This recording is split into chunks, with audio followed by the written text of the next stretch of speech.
Marcos e Júlia se mudam para um apartamento antigo em um prédio do centro da cidade, estão animados para começar uma nova fase de suas vidas. O lugar parecia perfeito à primeira vista, mas logo descobriram algo inquietante. Todas as noites, por volta da meia-noite, vozes indistintas começavam a ecoar pelas paredes do apartamento. No início, pensaram que fossem apenas ruídos normais dos prédios, talvez encanamentos antigos ou vizinhos conversando. Contudo, as vozes ficavam mais claras e os murmúrios se transformaram em frases, ditas em um idioma estranho que nenhum dos dois reconhecia. A sensação de estar sendo observado se intensificava a cada noite, e logo perceberam que as vozes pareciam chamar por eles. Quando Júlio começou a ouvir seu nome sendo sussurrado no meio da noite, decidiram investigar a história do prédio. Conversando com o vizinho mais velho, descobriram que décadas atrás o prédio abrigava uma seita ocultista. Os membros da seita sacrificaram vítimas e selavam suas almas nas paredes, como parte de um ritual de imortalidade. Agora, essas almas estavam presas, clamando por libertação. As vozes se tornaram gritos, implorando para serem libertadas. Mas havia algo sinistro por trás. Os espíritos não queriam apenas ser ouvidos, eles queriam escapar. E para isso, precisariam de corpos para possuírem. Com o tempo, Marcos e Júlia perceberam que não estavam sozinhos. Os sacrifícios do passado estavam tentando se manifestar fisicamente e tomá-los como novos hospedeiros. Presos no apartamento, eles têm que lutar contra as forças sobrenaturais que tentam possuí-los e escapar antes que suas almas também fiquem presas nas paredes.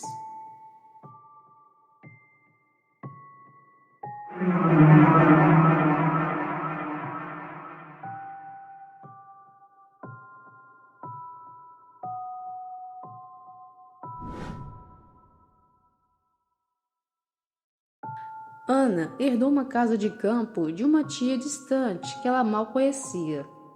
A casa, situada em uma área rural isolada, parecia um refúgio perfeito para escapar da agitação da cidade. No entanto, assim que ela se instalou, Ana percebeu que havia algo errado com as sombras da casa. No início, eram sutis, pequenos movimentos nos cantos de sua visão periférica, como se algo estivesse se movimentando, mas desaparecia sempre que ela olhava diretamente. Com o passar dos dias, as sombras começaram a ganhar formas distintas. Elas pareciam mais espessas e frequentemente assumiam silhuetas humanas que observava de longe. Ana tentava racionalizar, dizendo a si mesma que era apenas a sua imaginação, mas não conseguia ignorar o fato de que essas figuras pareciam cada vez mais próximas e mais conscientes da sua presença. Uma noite, ao acordar com a sensação de estar sendo observada, Ana viu uma dessas figuras, sombrias, parada ao pé da sua cama. Era alta, sem rosto, apenas uma sombra densa, mas que parecia ter uma intenção maliciosa. Desesperada, ela começou a pesquisar sobre a casa e descobriu que sua tia praticava rituais obscuros, envolvendo sombras e entidades de outro plano.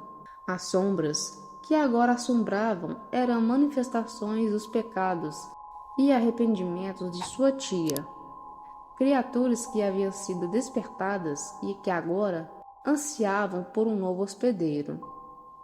À medida que as sombras começavam a invadir todos os cantos da casa, Ana se dá conta de que está sendo arrastada para o mesmo destino que a sua tia.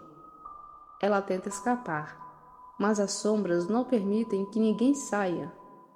Presa em um pesadelo eterno, Ana torna a sua nova guardiã das sombras, a sua alma lentamente consumida pela escuridão.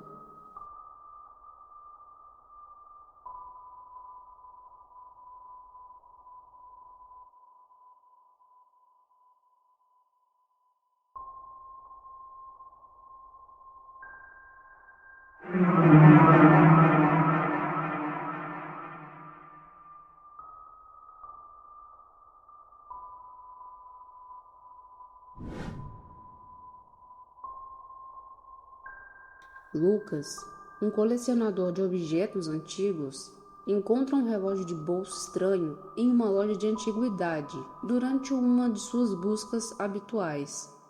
O relógio, de aparência desgastada, não tinha ponteiros, nem qualquer marca de tempo. Ainda assim, algo nele chamava a atenção de Lucas. Uma sensação de incômodo de que o relógio observava de volta. Ele decidiu comprá-lo, acreditando que poderia ser uma peça interessante para sua coleção. Naquela noite, ao tentar dormir, Lucas começa a ouvir um tic-tac insistente, como se o relógio estivesse funcionando. Confuso, ele pega o objeto, mas para sua surpresa, ainda não havia ponteiros. Pois intrigado, tenta ignorar, mas o som persiste e começa a influenciar o seu dia a dia. Lucas percebe que sempre que o som aumenta, pequenos acidentes ou acontecimentos estranhos ocorrem. Um vaso caindo sozinho da mesa, lâmpadas piscando, o cheiro de algo queimado sem explicação. Com o passar dos dias, o tic-tac se torna mais forte, a ponto de fazer a sua cabeça latejar, e ele começa a sentir-se fraco, exausto, como se algo tivesse sugando a sua energia vital. Em um pesadelo perturbador, uma figura sem rosto aparece ao seu lado e diz que o tempo dele está chegando ao fim. Desesperado, Lucas procura um especialista em artefatos antigos, que revela que o relógio, pertencente a um homem que morreu jovem, estava preso a uma maldição. Ele não contava o tempo convencional, mas a vida que restava ao seu portador. Quando Lucas finalmente entende que a sua vida está literalmente sendo contada pelo relógio, já é tarde demais. A cada tic-tac, ele sente o seu corpo definhar. No último som que escuta, ele simplesmente desaparece, como se nunca tivesse existido.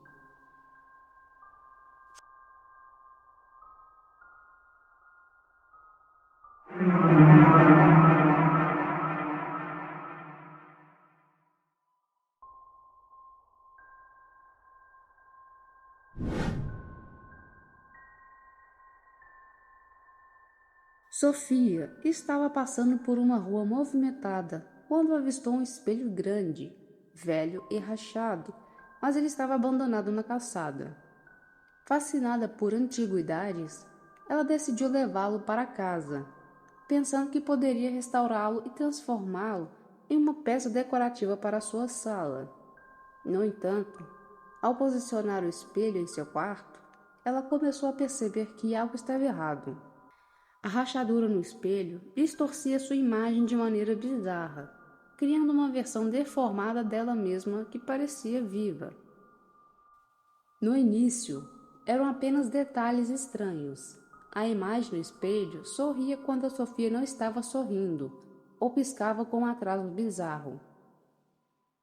Mas à medida que os dias passavam, sua imagem refletida começou a agir completamente independente. Em uma manhã, ao se olhar no espelho, Sofia viu a sua própria imagem inclinando a cabeça, sorrindo de forma macabra e sussurrando palavras que ela não conseguia entender. A cada novo olhar, o comportamento da outra Sofia se tornava mais ameaçador. Tentando se livrar do espelho, Sofia joga fora, mas ela sempre reaparece em sua casa, como se estivesse ligado a ela de forma inescapável. Desesperada, ela começou a ter pesadelos em que a versão distorcida dela mesma está tentando tomar seu lugar no mundo real. A rachadura no espelho se expande a cada noite, e a figura no reflexo parece cada vez mais próxima de atravessar a barreira entre os dois mundos. Uma noite, após um pesadelo aterrorizante, Sofia acorda com um som de vidro quebrando, e ao correr até o espelho, ela vê que a rachadura finalmente abriu espaço suficiente para sua versão no espelho passar. O que emerge não é uma versão dela, mas uma entidade grotesca, deformada pela rachadura, e agora quer possuir sua vida no mundo real. Sofia desaparece e a figura sombria assume seu lugar.